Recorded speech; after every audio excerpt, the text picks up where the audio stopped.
निरंजन.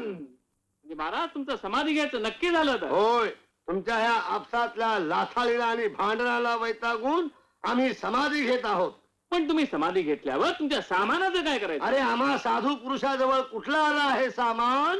ए येड्या, अरे एवढं शहाणं असतं त्यांनी संसार नसता केला माझ्या संग. महाराज नाही म्हणाल तर तुमच्याकडे 3 वस्तू असणारच. 3?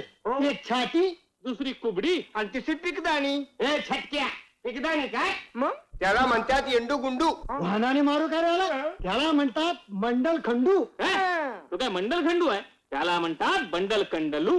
मूर्ख, नालायक, हलकट, पाजी, संजय, शुक्ला, बन्सीलाल.